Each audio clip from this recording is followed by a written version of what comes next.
Hey, hello, friends. Mark Holmes here with my buddy Cowboy Joe Boo. And as always, thank you guys for watching, commenting, and subscribing to the Joe Boo Sports Report. Without you guys, this literally does not work.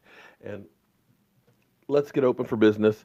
I asked you guys to bear with me. I did my Don't Sleep on the Dallas Cowboys report after getting up at 3:30 this morning to get my daughter, spending some time with her, and was trying to hurry up and get it up because I had to go out to the store and do some stuff. Got a cookout I got to go to this evening, and it appears that I had it up just a little bit too much, or I got a little too excited.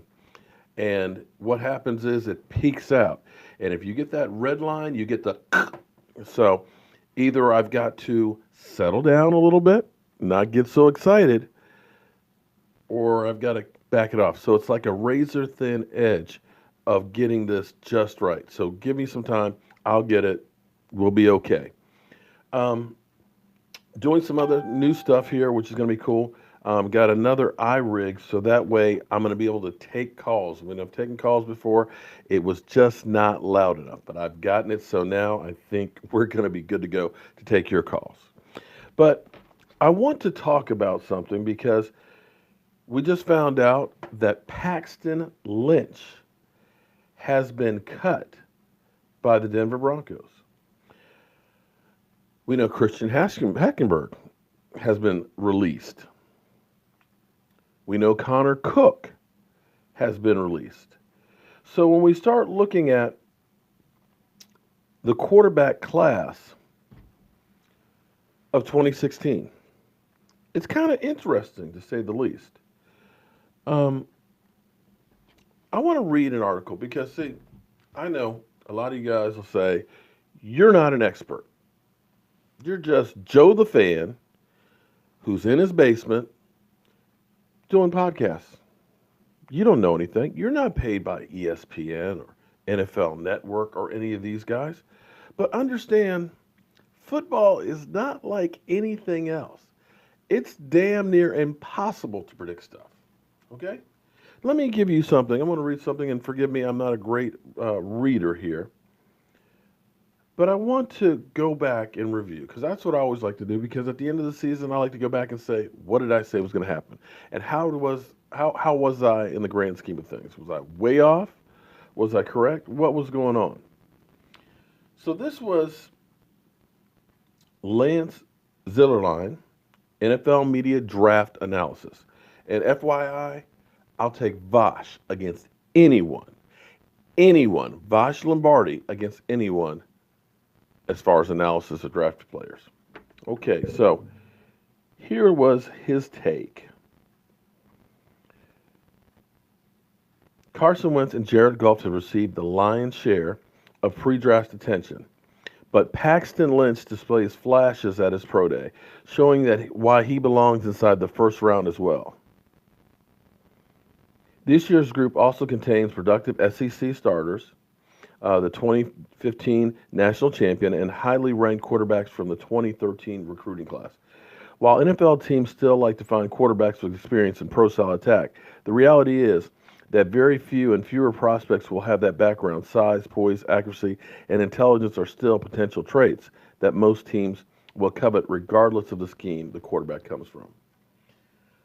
Here's his top 5 ranking. Carson Wentz, still in still in developmental phase after just 2 years at an FCS program, but has a mental and physical building blocks of a future franchise quarterback. Jared Goff, his accuracy and decision making will suffer from an occasional lapse, but he displays the tools to become a good starting quarterback with time. Okay. You could say that, Carson Wentz started out slow his first year, second year really got it together, and the knee injury definitely slowed him down. Jared Goff, you could definitely say he struggled with accuracy the first year. He got better the second year with better coaching. Number 3, Paxton Lynch. While he has the physical tools to start right away, a team who is willing to allow him to sit and study his craft for a year could reap maximum rewards in the future. And this is a guy that Denver traded up to get. This is a guy that the Cowboys were interested in trading up as well to get him. He's now unemployed. Connor Cook shows us flashes for the potential of an NFL starter, but has the makeup of a game manager over playmaker. Okay, well, he's unemployed. Fifth, Christian Hackenberg. Hackenberg's tools, intelligence, and experience under center should make him an eventual starter, but his boomer bust potential could either get a coach or extension or fired. Well, he got fired. So you're 1 and 2, you're pretty good on. 3, 4, and 5 are unemployed. Most overrated. I don't agree with the masses when it comes to Prescott being a sleeper at the position. A sharp increase in his short passing game attempts helped to skew some of the data in a more favorable light. But there are still issues with some of his intermediate throws and with getting through his progressions. I love his size and football character, but I see him as a career backup, not a starter in the NFL.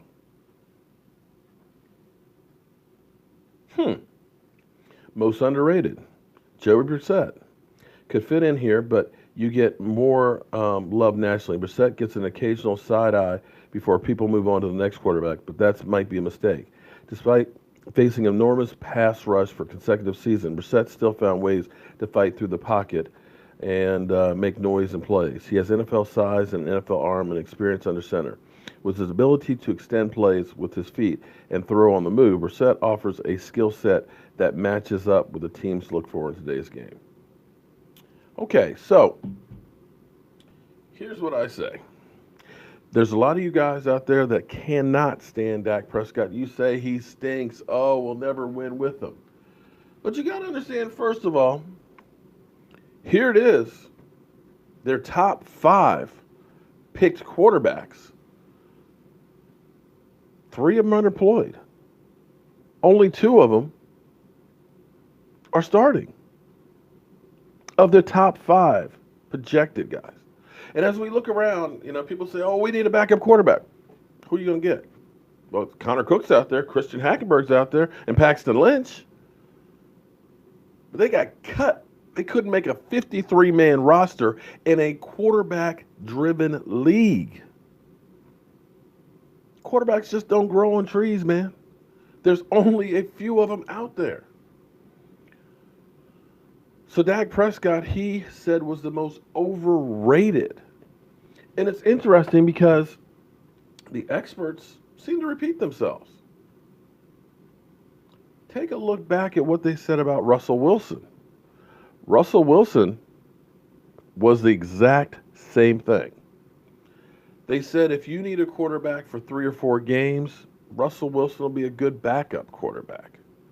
He'll never be a starter. That's what the experts said. Completely wrong. Now listen. We've been through the offseason. We've had the discussions about what happened the second half of the season, because the first half of the season, Dak Prescott looked pretty good. Second half, the whole team had a meltdown. I'm not saying that it wasn't Dak Prescott, because some of that was Dak. But here's the reality of it. Dak is our quarterback. There is nobody else. If Dak goes down, Cooper Rush, Mike White, you can go out there and try and get somebody else, but who are you going to get? NFL starters don't exist. So, it is time for you guys out there that hate Dak, don't believe in Dak. It's time for you guys to get on the bus. Because if you are truly a follower of the Dallas Cowboys, it's about this star. It's about the team winning. It's about the players that we have. We got 53. Now, I know we just signed a center and we just signed a safety, but these guys are depth at best. But this is the 53 guys that make up that star. It's time to get behind Dak Prescott. Because I got to tell you, in comparison to what Denver did to move up to get Paxton Lynch, you don't think that they wish they had taken Dak Prescott without having to give up other picks? I'm Mark Holmes. and I will see you guys a little later. Again, bear with me. It's a new set, it's a new system, it's a new platform. I'm learning the ins and outs. Hopefully, I got the sound right where we're not getting the okay. So we'll get it all worked out. Give me about a week. But thank you guys for all of the support that you have given me on getting this thing together because I literally could not do this without you. I'm Mark Holmes with my buddy Cowboy Joe Boo, and thank you once again.